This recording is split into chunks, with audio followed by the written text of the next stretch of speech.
Hello students, welcome to the अग्नीज online classes. और आज की क्लास में हम आगे बढ़ाएंगे क्लास 12th अकाउंटिंग का chapter cash flow statements. So students, आज हम इलस्ट्रेशन 21 करने वाले हैं और इसमें भी हम cash flow from operating activities निकालेंगे।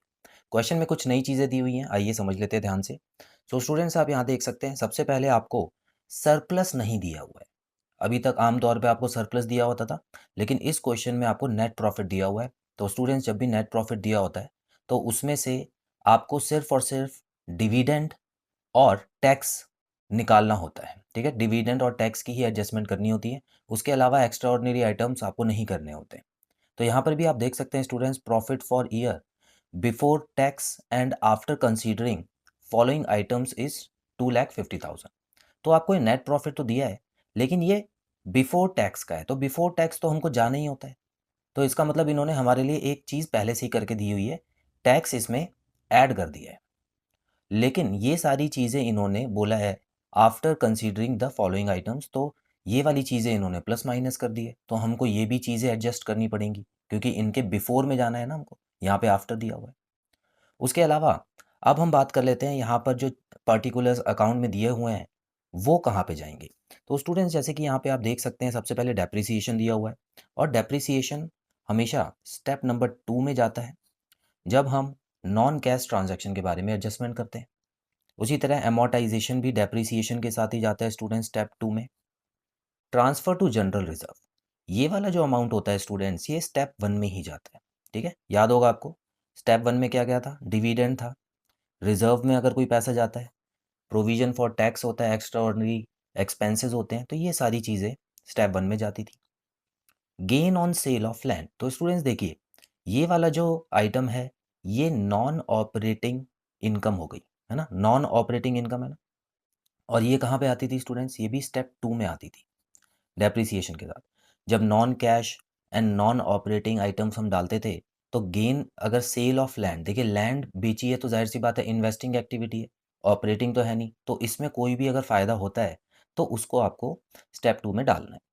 उसके अलावा स्टूडेंट्स यहाँ पे आपको कुछ बैलेंस शीट की भी आपको टर्म्स दी हुई हैं, current assets and current liabilities. तो यहाँ पर आपको पता ही है ये तीनों करंट एसेट्स या लायबिलिटीज़ में आएंगे। सो ट्रेड रिसीवेबल क्या होता है, करंट एसेट्स होता है।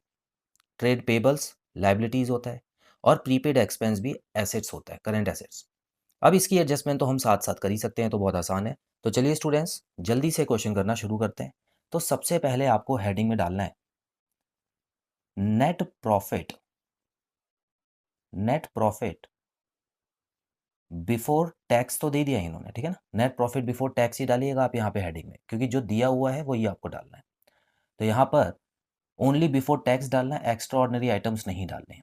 ठीक है, तो अब यहाँ पे मैं कितना लिख दूँ स्टूडेंट्स, 2,50,000 लिख देता हूँ। ठीक है, और इसमें ऐड होगा, स्टेप 1 वाली चीज़ ऐड होगी इसमें। और स्टेप 1 में आपको दिया हुआ है transfer, transfer to general reserve. ठीक है, तो ये जो रिज़र्व का पैसा है ये हम वापस ऐड कर देंगे इसमें। एक ही आइटम है इसीलिए मैंने सीधा बाहर लिख दिया है, इसको आपको अंदर लिखने की ज़रूरत नहीं है स्टूडेंट्स यहाँ पे। तो यहाँ पे हम जल्दी से एक लाइन खींच लेते हैं और ये हो गया हमारा 3,20,000। ठीक है, और ये क्या आया स्टूडेंट्स, ये इसको हम बोलते हैं net profit before tax and extra ordinary items. ठीक है, लिख दें net profit before tax and extra ordinary items. ठीक है, तो यहाँ पे हमारा स्टेप 1 कंप्लीट हो चुका है। अब स्टेप 2 की तरफ बढ़ते हैं स्टूडेंट्स। अब स्टेप 2 में कुछ चीज़ें ऐड होती हैं और कुछ चीज़ें लेस होती हैं, तो देख लेते हैं यहाँ पे क्या क्या दिया हुआ है। ऐड होने वाली चीज़ें थी डेप्रिसिएशन एंड एमोर्टाइजेशन। तो यहाँ पे आप देख सकते हैं जो डेप्रिसिएशन आपको दिया हुआ है, डेप्रिसिएशन का अमाउंट है 1,00,000, 1,00,000 रुपए। ठीक है, और amortisation of goodwill, amortisation of goodwill 50,000 दिया हुआ है। ये तो हो गए ऐड वाले आइटम।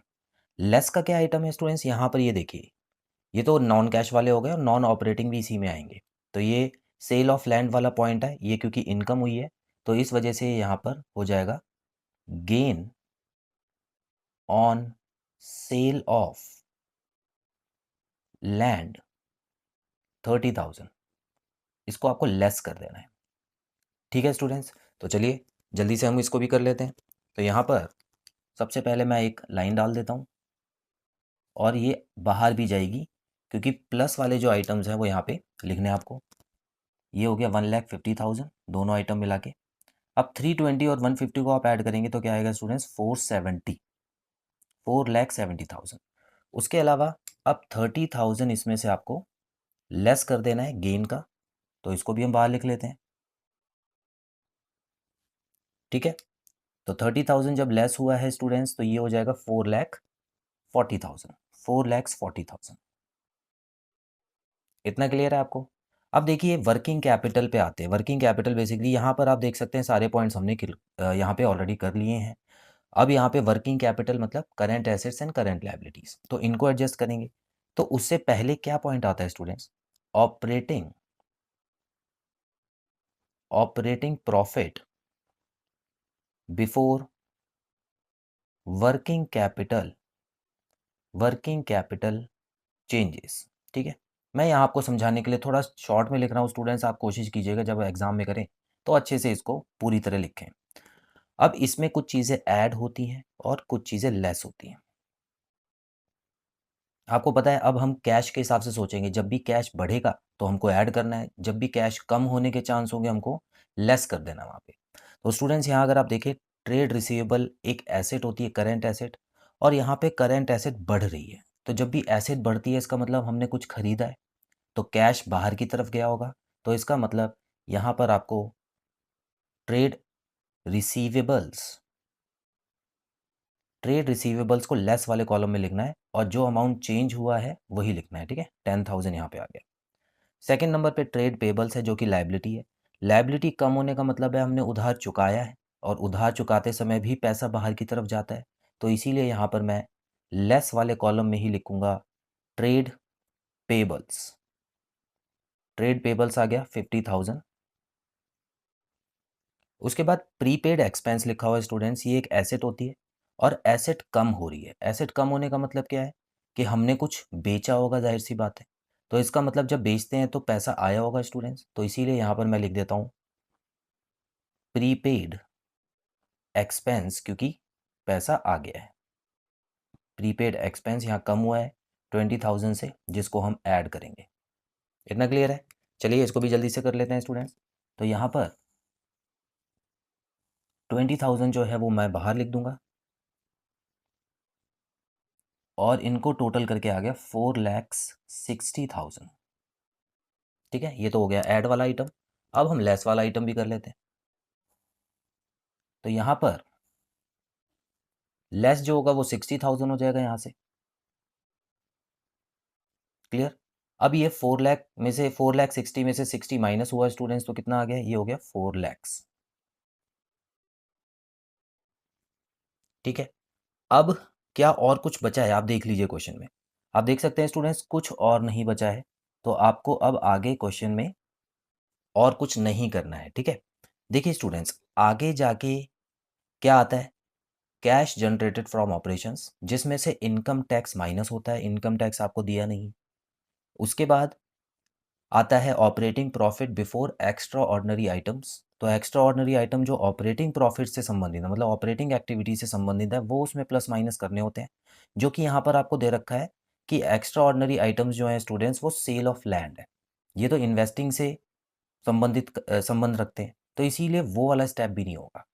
अब फाइनली हमको जो पता करना था स्टूडेंट्स पता लग चुका है, जिसको हम बोलते हैं कैश फ्लो, क्योंकि पॉजिटिव आंसर है। तो cash flow from operating activities, cash flow from operating activities. ठीक है, तो ये आपका आंसर आ चुका है। सो पॉजिटिव आंसर है इसीलिए फ्लो फ्रॉम आया है, और नेगेटिव होता तो यूज्ड इन आता।